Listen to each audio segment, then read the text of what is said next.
আসসালামু আলাইকুম। সন্ধে ৭টা, বাংলাদেশ বেতার, রাজশাহী। স্থানীয় সংবাদ পড়ছি উম্মে সালমা। জলবায়ু পরিবর্তনের অভিঘাত মোকাবেলায় লিঙ্গীয় সমতাকে কেন্দ্রীয় করে রাজশাহীতে এক নতুন প্রকল্পের আনুষ্ঠানিক যাত্রা শুরু হল।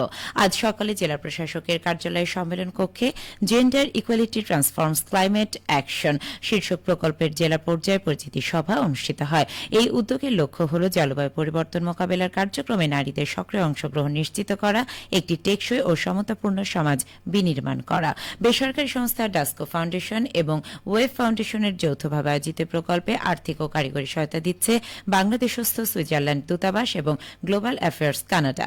অনুষ্ঠানের প্রধান অতিথি ছিলেন জেলা প্রশাসক আফিয়া আক্তার। তিনি বলেন, জলবায়ু পরিবর্তনের কারণে সৃষ্ট সংকট মোকাবেলা সরকার একার পক্ষে সম্ভব নয়, এজন্য সরকারি বেসরকারি সমন্বিত উদ্যোগ প্রয়োজন।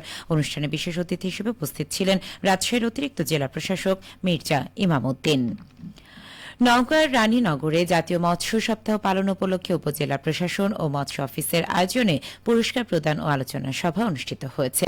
আজ সকালে কর্মসূচির উদ্বোধন করেন উপজেলা নির্বাহী অফিসার মোহাম্মদ রাকিবুল হাসান।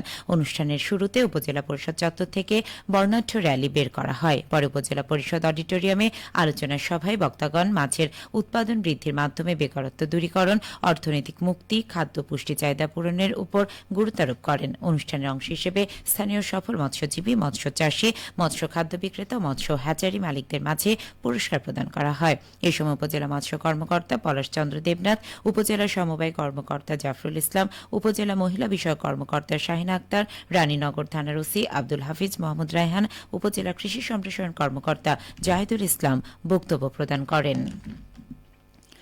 নাটোরের ঐতিহ্যবাহী পিএন উচ্চ বিদ্যালয় কৃতি শিক্ষার্থীদের সংবর্ধনা প্রদান করেছে। আজ বিদ্যালয় প্রাঙ্গণে আয়োজিত অনুষ্ঠানের প্রধান অতিথি হিসেবে উপস্থিত ছিলেন নাটোরের জেলা প্রশাসক আসমা শাহিন। অনুষ্ঠানে জেলা প্রশাসক বলেন, মেধাবী শিক্ষার্থীরাই আগামীতে দেশের কর্ণধার হিসেবে দায়িত্ব পালন করবেন, তাই তাদেরকে দেশের যোগ্য নাগরিক হয়ে গড়ে উঠতে হবে। পড়াশোনার পাশাপাশি দেশপ্রেমে উজ্জীবিত থাকতে হবে, দেশ ও মানুষের কল্যাণ মাথায় রাখতে হবে। বিদ্যালয় ব্যবস্থাপনা কমিটির সভাপতি আব্দুল আল মনসুর সভাপতিত্বে অনুষ্ঠানে বিশেষ অতিথির বক্তব্য রাখেন অতিরিক্ত জেলা প্রশাসক জান্নাতারা ফেরদৌস এবং ভারপ্রাপ্ত শিক্ষা অফিসার সুভাষ কুমার মণ্ডল। এদিকে নাটোরে বিএসটিআই আইন লঙ্ঘনের দায়ে দুই প্রতিষ্ঠানকে ২০,০০০ টাকা অর্থদণ্ড প্রদান করেছে ভ্রাম্যমাণ আদালত। আজ জেলা প্রশাসন এবং বিএসটিআই পরিচালিত অভিযানে নেতৃত্ব দেন জেলা প্রশাসনের এক্সিকিউটিভ ম্যাজিস্ট্রেট মোহাম্মদ শামীম হোসেন। অভিযানে বিএসটিআই মান সনদ গ্রহণ না করে মিথ্যা তথ্য প্রদানের মাধ্যমে সরিষা তেল উৎপাদন ও বিপণন করার দায়ে শহরতলির হাজরা নাটোর এলাকায় দেব অয়েল মিলের মালিক বিরাজ দেব সাধনকে ১০,০০০ টাকা জরিমানা করা হয়। একই অপরাধে বেকারি সামগ্রী উৎপাদন করায় শহরতলির ভাটোদারা এলাকায় আরিফ ব্রেড অ্যান্ড বিস্কুট ফ্যাক্টরির মালিক মোহাম্মদ রনকে ১০,০০০ টাকা জরিমানা করা হয়। জরিমানালব্ধ অর্থ পরিশোধ করে দুই উৎপাদক তাদের দায় থেকে অব্যাহতি লাভ করেন। বিএসটিআই আইন ২০১৮ অনুযায়ী এ দণ্ড প্রদান করা হয়েছে বলে জানান বিএসটিআই রাজশাহী বিভাগীয় কার্যালয়ের field officer Mohammad Delwar Hossain. Rajshahi metropolitan পুলিশের থানা ও ডিবি পুলিশের অভিযানে বিভিন্ন অপরাধী অভিযোগে ১১ জনকে আটক করা হয়েছে। মহানগরীর বিভিন্ন স্থানে অভিযান চালিয়ে ওয়ারেন্টভুক্ত ৪ জন, মাদক মামলায় ৪ জন ও অন্যান্য মামলায় ৩ জনকে গ্রেপ্তার করেছে রাজশাহী মেট্রোপলিটন পুলিশ। গ্রেপ্তারকৃত আসামিদের বিরুদ্ধে আইনগত ব্যবস্থা গ্রহণও করা হয়েছে। নওগাঁ জেলায় ক্রমেই পাটের উৎপাদন বৃদ্ধি পাচ্ছে। চলতি মৌসুমে ৩,৪১০ হেক্টর জমিতে পাটের আবাদ হয়েছে। মোট উৎপাদন লক্ষ্যমাত্রা ধরা হয়েছে ৯,৫৫০ মেট্রিক টন। কৃষি সম্প্রসারণ অধিদপ্তরে দেয়া তথ্যে জানানো হয়েছে, চলতি মৌসুমে জেলার মান্দা, আত্রাই, রানীনগর ও বদলগাছিতে সবচেয়ে বেশি পাট চাষ হয়েছে। ইতোমধ্যে চাষিরা জমি থেকে প্রায় ৮০% পাট কেটে পানিতে জাগ দিয়েছেন এবং প্রায় ১৮% বিক্রি করেছেন। আবহাওয়া অনুকূলে থাকায় পাটের আঁশ উৎপাদন ভালো হয়েছে। গড়ে প্রতি হেক্টরে ২.৮ মেট্রিক টন হারে আঁশ পাওয়া যাচ্ছে।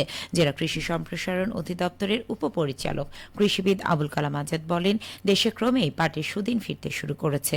সরকারিভাবে প্রণোদনা সহ কৃষি বিভাগ কৃষকদের সার্বিক সহযোগিতা প্রদান করায় চাষ বৃদ্ধি পেয়েছে এবং উৎপাদনও বাড়ছে। অন্যদিকে পাট পণ্যের ব্যবহার বৃদ্ধি পাওয়ায় চাহিদা তৈরি হয়েছে, ফলে ভালো দাম পাচ্ছেন কৃষকরা।